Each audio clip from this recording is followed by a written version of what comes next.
कंवारी ननद। अंजलि की उम्र लगभग 30 साल हो चुकी थी। वो एक स्कूल में टीचर की जॉब करती थी। अंजलि के घर में उसकी माँ के अलावा उसका छोटा भाई और भाभी भी रहा करते थे। 30 साल की उम्र होने के बाद भी अंजलि की अब तक शादी नहीं हुई थी। इस बात को लेकर अंजलि की माँ रुक्मिणी देवी काफी परेशान रहा करती थी। माँ, मैं स्कूल जा रही हूँ, जरा मेरा टिफिन तो दे दीजिए। अब क्या पूरी जिंदगी मैं तुझे टिफिन बनाकर देती रहूंगी? अरे कुछ सोचा भी अपने बारे में या बस ऐसे ही? क्या माँ, सुबह सुबह फिर वही बातें लेकर बैठ गई। माँ गलत क्या कह रही है अंजलि दीदी? इतनी उम्र हो चुकी है आपकी, माँ कब तक आपकी सेवा करती रहेंगी? भाभी, मैंने माँ को कब कहा कि मेरी सेवा करो? वैसे भी अपना टिफिन मैं खुद तैयार कर लेती हूँ, बस टेबल से उठाकर देने को ही तो कहा था। वैसे अंजलि दीदी, देखा जाए तो टिफिन उठाकर देने की उम्र तो आपकी है। आपका अपना घर परिवार बच्चे होते तो ये जिम्मेदारी आज आप पूरी कर रही होती। एक बात मेरी समझ में नहीं आती, अगर मेरी शादी नहीं हुई तो इसमें मेरी क्या गलती है? और तुम सब लोग मेरे पीछे क्यों पड़े रहते हो? अरे कुछ कहना क्या पीछे पड़े रहना होता है? अपने छोटे भाई को देख, तुझसे 3 साल छोटा है लेकिन 2 बच्चे खेल रहे हैं आंगन में।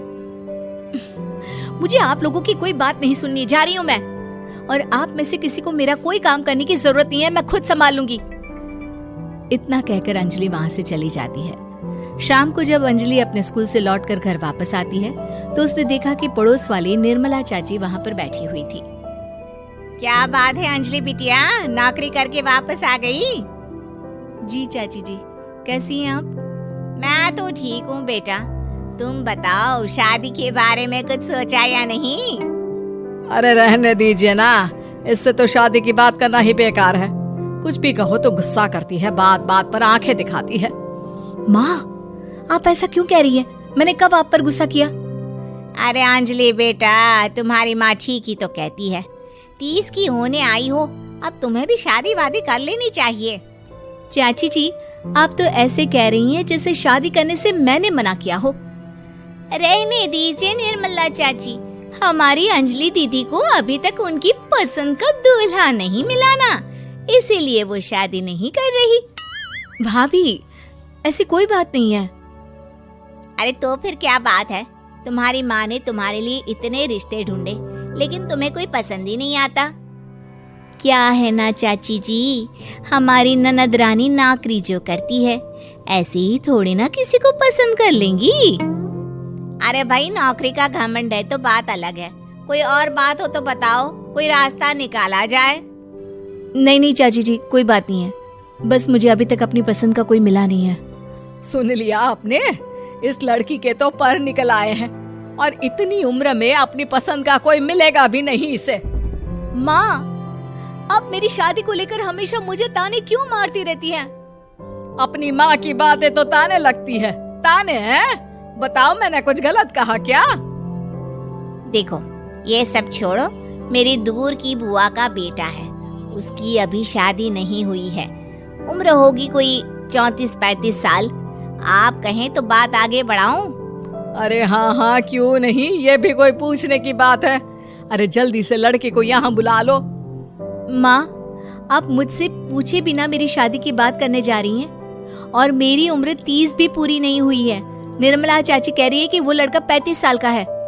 अंजलि दीदी, आपको क्या लगता है इस उम्र में कोई फिल्म का हीरो आएगा आपके लिए? देखिए, अब पसंद और नापसंद की बात तो रहने दीजिए, पसंद करने की उम्र तो आपकी निकल चुकी। अब तो जो भी मिले उसी से शादी कर लीजिए, इसी में भलाई है। तेरी भाभी बिल्कुल ठीक कह रही है। अब जैसा रिश्ता मिले उसके लिए हाँ कर देना, ताकि हम भी गंगा नहाए।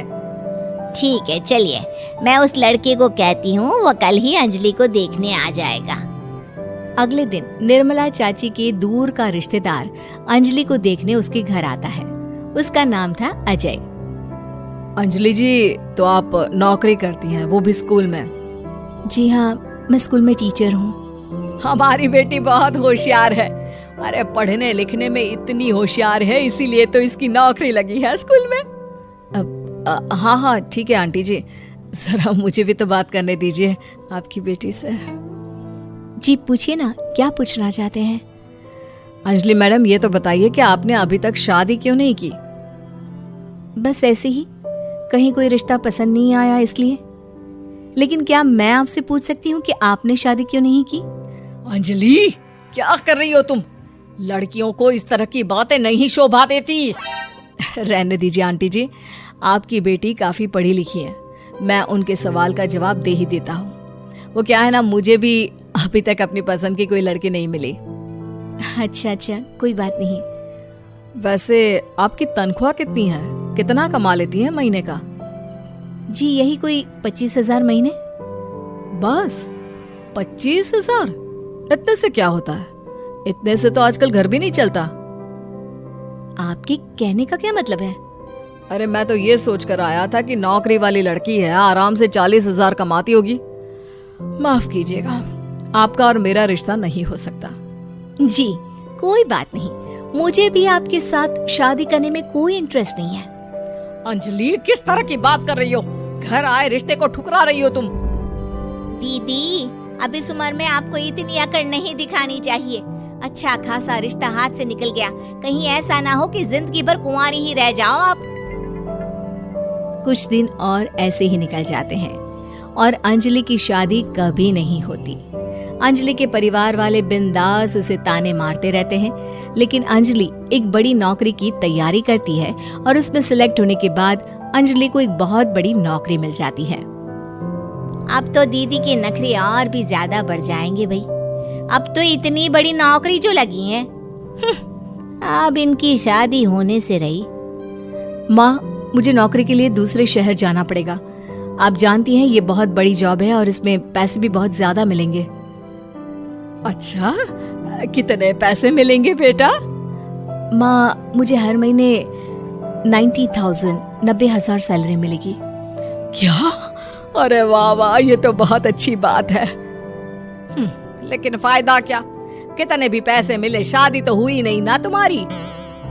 अंजलि नौकरी करने के लिए दूसरे शहर में चली जाती है और जब कुछ महीनों के बाद वो वापस घर आती है तो उसे अपने पति के साथ देखकर उसके घर वाले हैरान रह जाते हैं। अरे अंजलि, तूने शादी कर ली और हमें बताया तक नहीं। और दामाद जी करते क्या हैं? इतनी बड़ी कार है उनकी। माँ, मैं आपको सब कुछ बताना चाहती थी, लेकिन आप सबके ताने सुनकर बहुत दुखी हो गई थी और इसलिए मैंने अपनी पसंद से शादी कर ली। मेरे पति मेरे साथ ही ऑफिस में नौकरी करते हैं और बहुत बड़े अफसर हैं। और एक बात बताऊं माँ, आज मैं बहुत खुश हूँ।